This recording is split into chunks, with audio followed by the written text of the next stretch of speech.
Bom dia, bom dia, bom dia. Agora 7 horas e 37 minutos. Acho 43. Dia 5 de janeiro de 2023.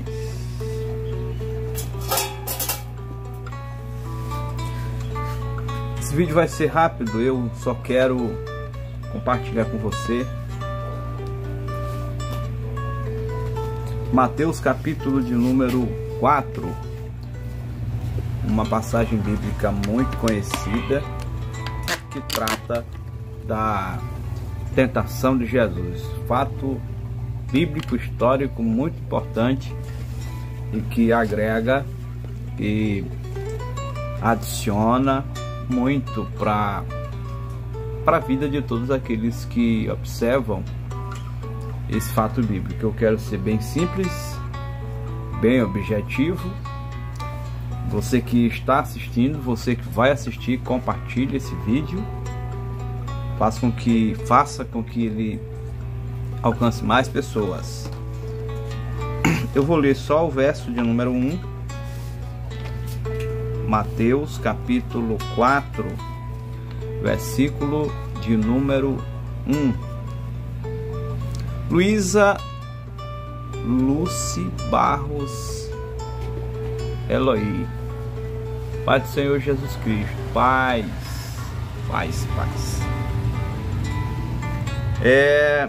Está escrito assim: então foi Jesus conduzido pelo Espírito ao deserto para ser tentado pelo diabo.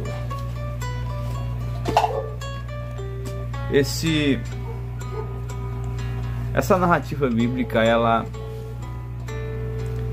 descreve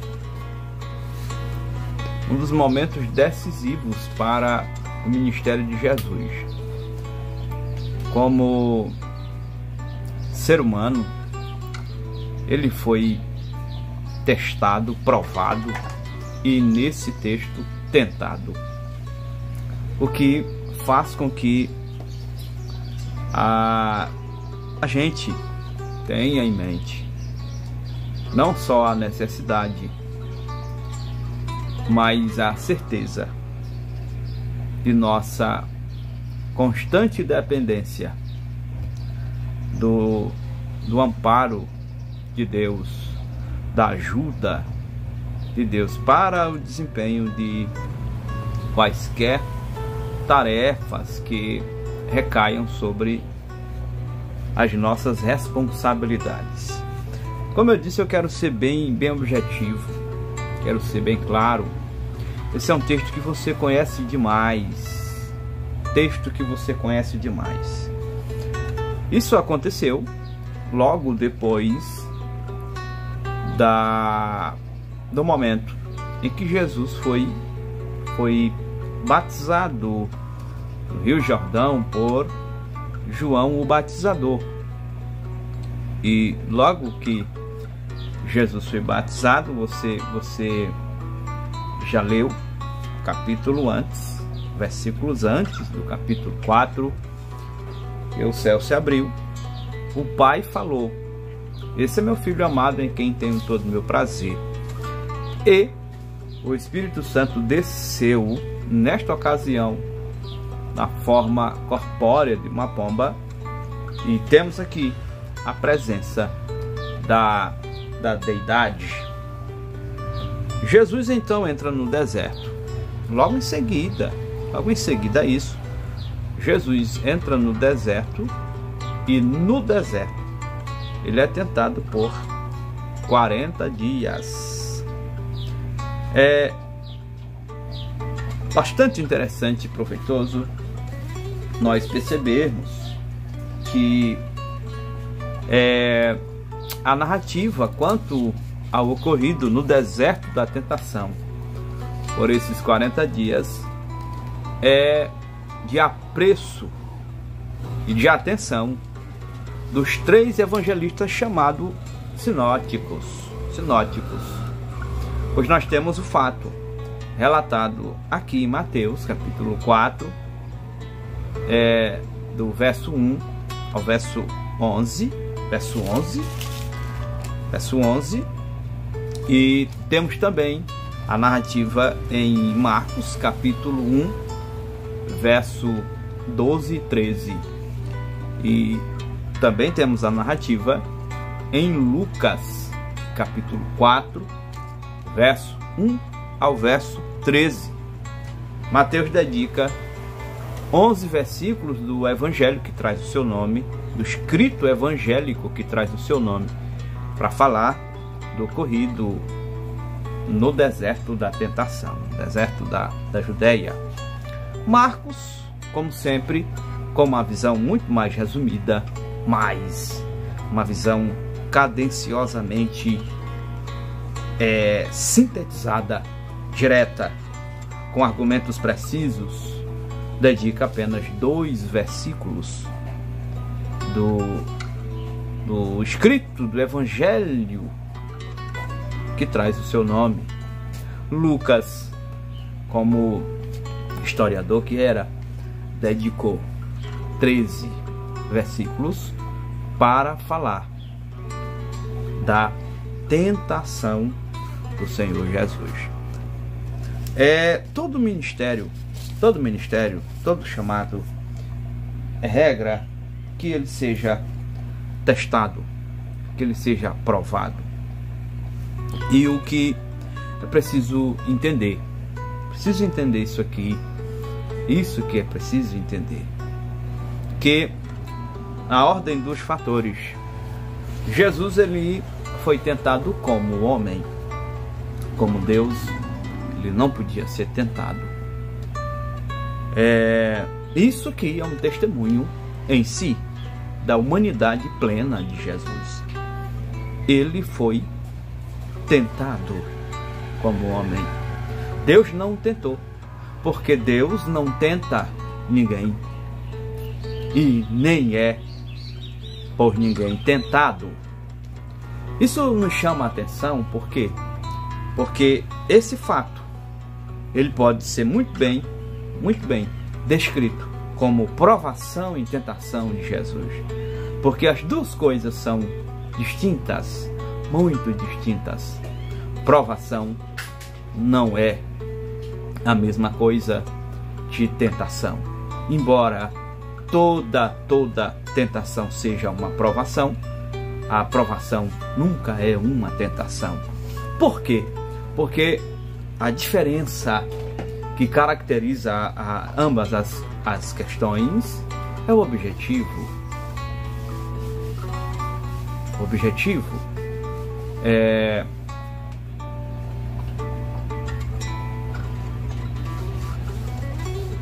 objetivo, toda aprovação tem como ideal, tem como objetivo, toda aprovação como objetivo, fazer com que o provado cresça, evolua, progrida, que ele vá para frente, que ele acerte, que ele seja, após avaliado, aprovado.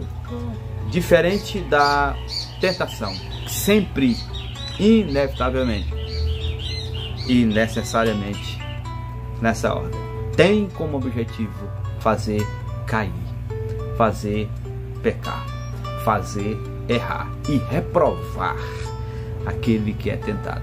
Logo, você precisa entender, nós precisamos entender que Jesus, como homem, foi provado e aprovado por Deus, e ele foi tentado pelo diabo. Mas a Bíblia diz que ele não pecou. Ele não pecou. A qualidade de servo sofredor, conforme indica Isaías 53 e outros textos do profeta.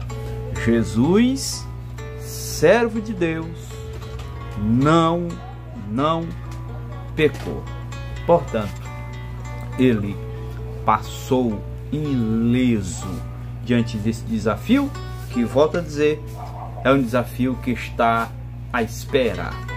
Inicialmente, de todo e qualquer ministério, toda chamada, todo objetivo que envolve questões da obra de Deus será testado, será testado.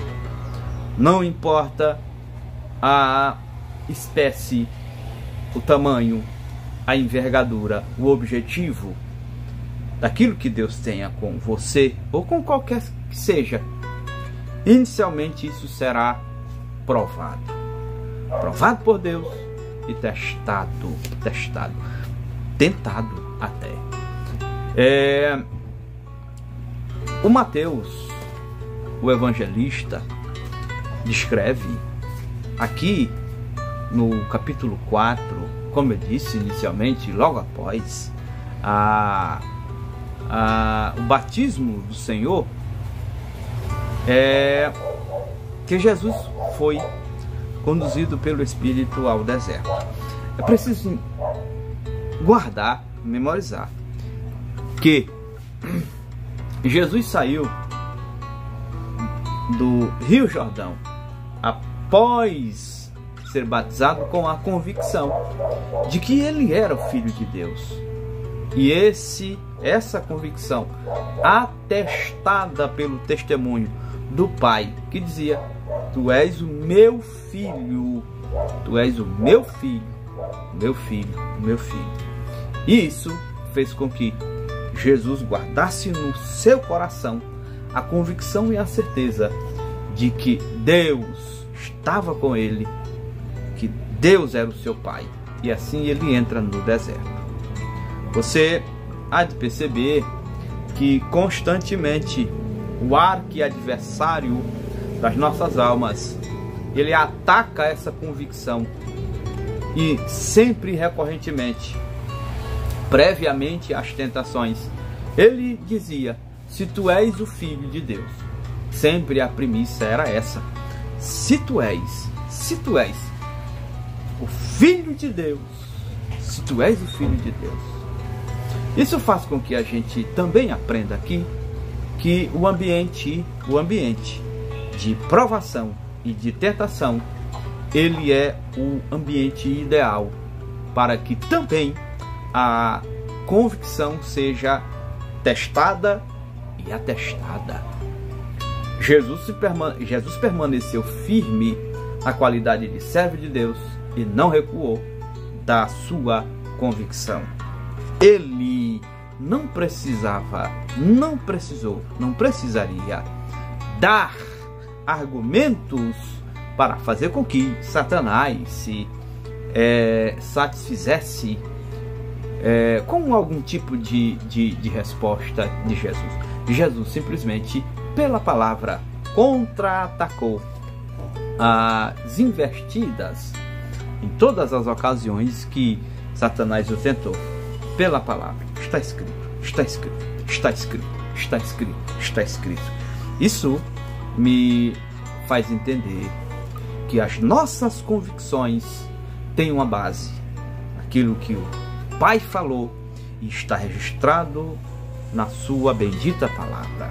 Mas eu quero, para o melhor aproveitamento, deixa eu tomar meu café.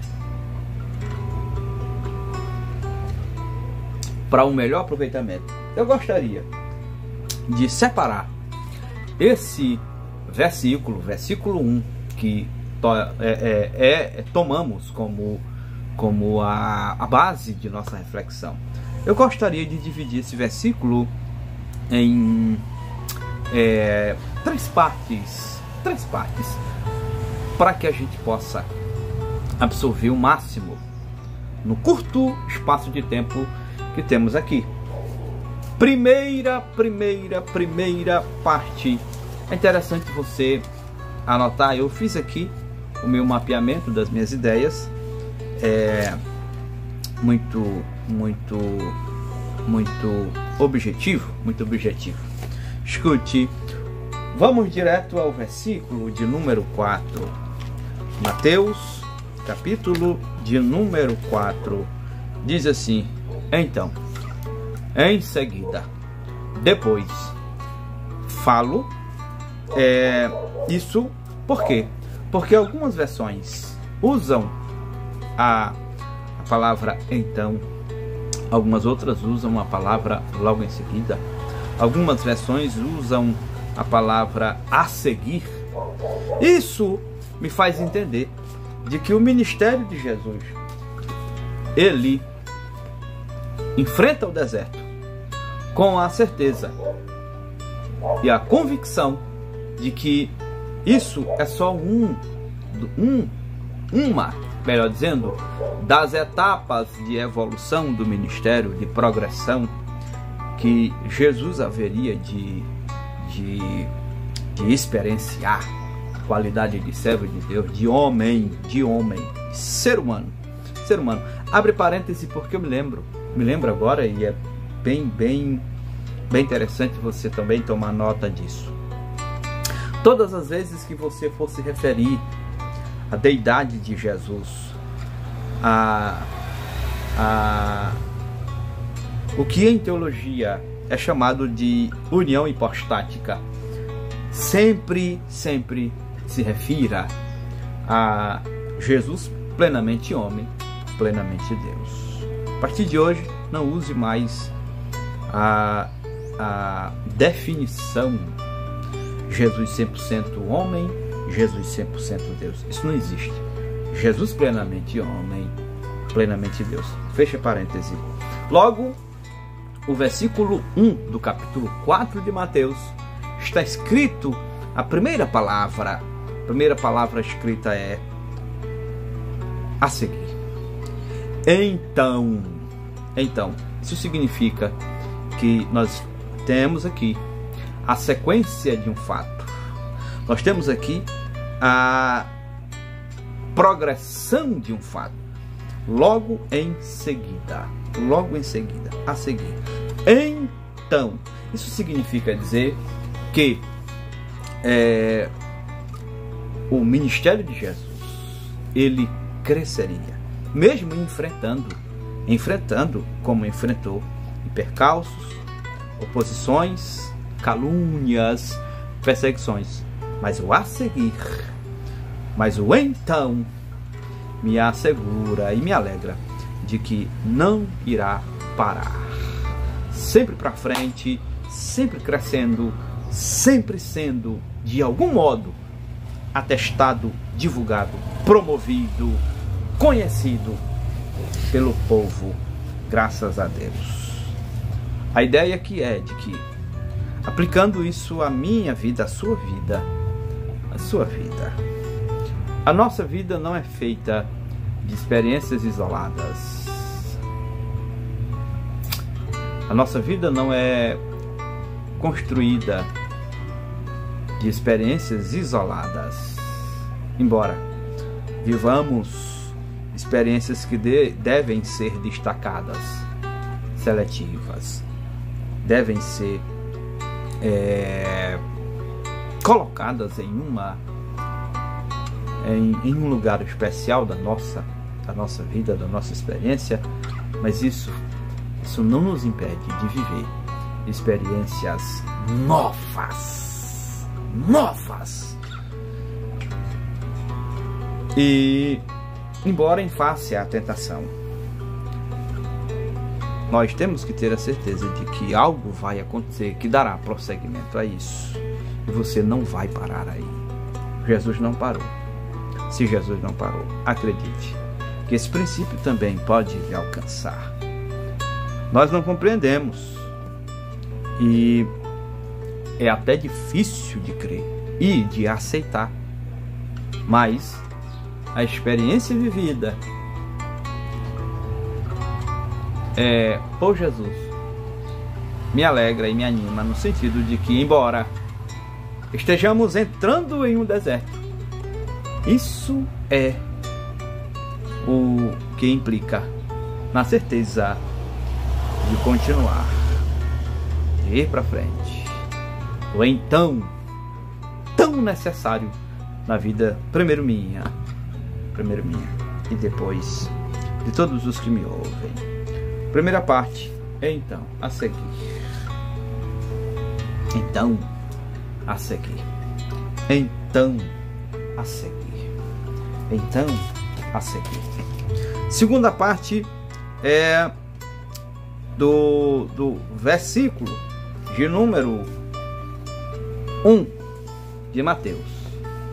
É a expressão, ao meu ver, uma das expressões mais brilhantes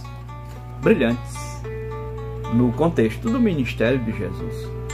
Versículo 1, capítulo 4, Evangelho de Mateus, está escrito: e Jesus foi conduzido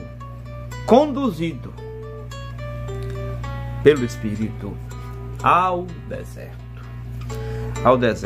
Senhoras e senhores, contrário a isso, por ocasião das tentações, você vai ler a expressão Jesus foi transportado.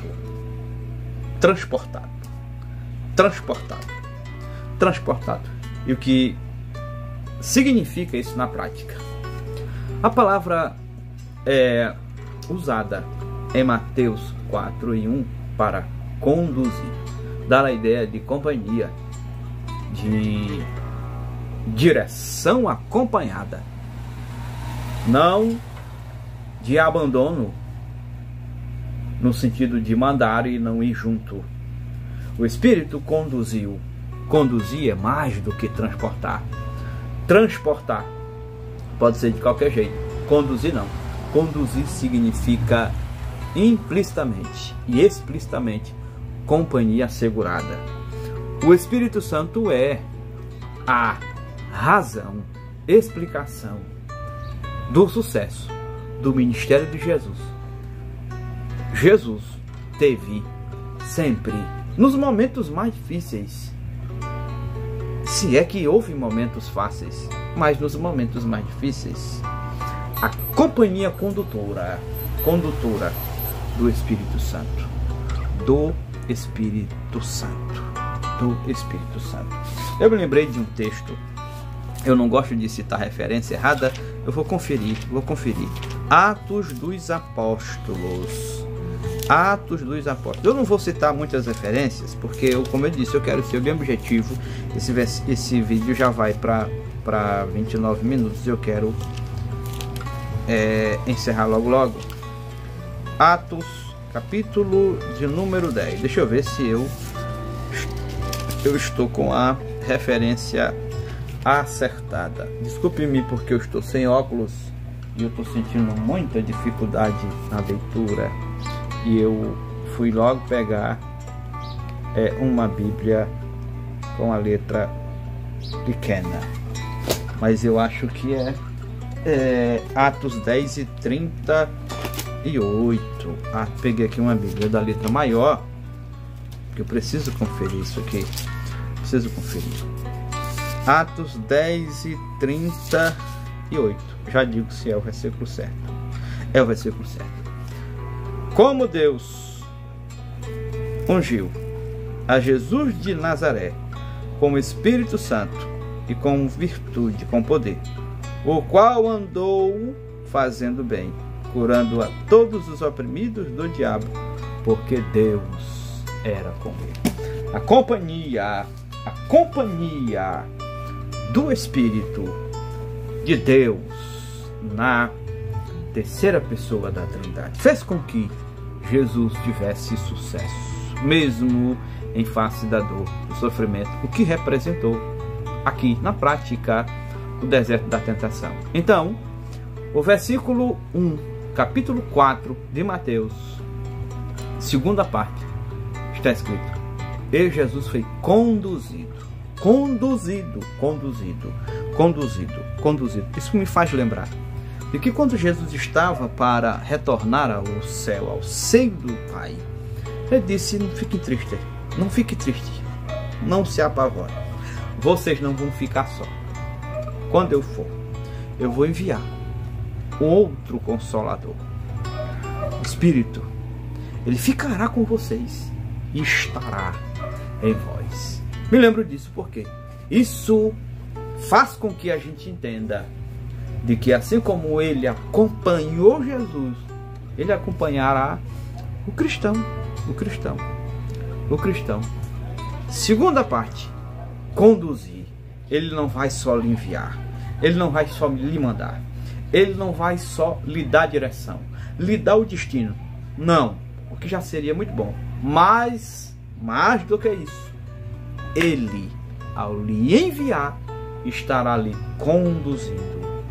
Isso faz com que você tenha segurança no trajeto. E por fim, no objetivo traçado. Terceira parte do versículo 1, capítulo 4, Evangelho de Mateus. Está escrito: para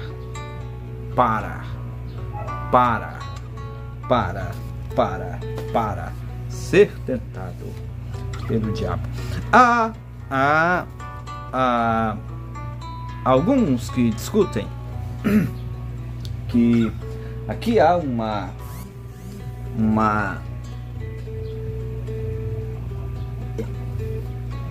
necessidade de avaliação de como foi traduzido, na verdade, esse versículo.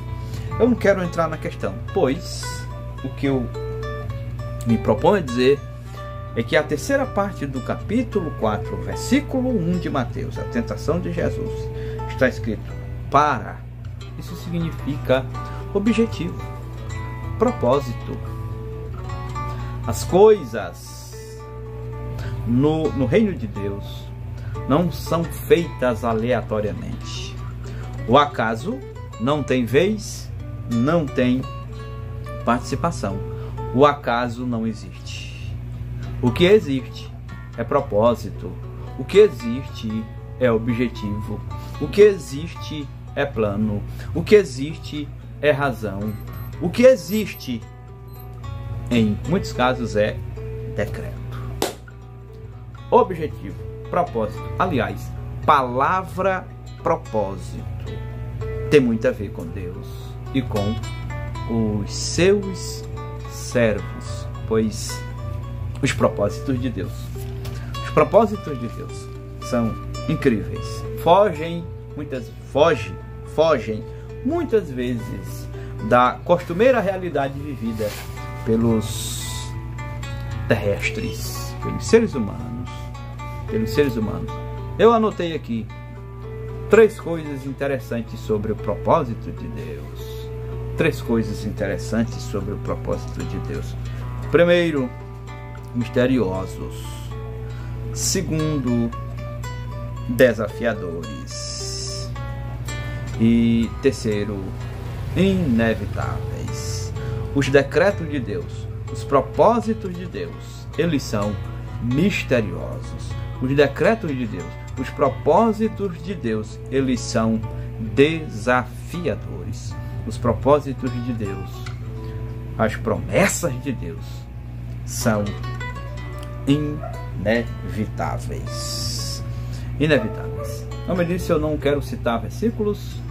Talvez isso faça com que você tenha aí a oportunidade de repente fazer um exercício e colocar nessas citações os versículos correspondentes.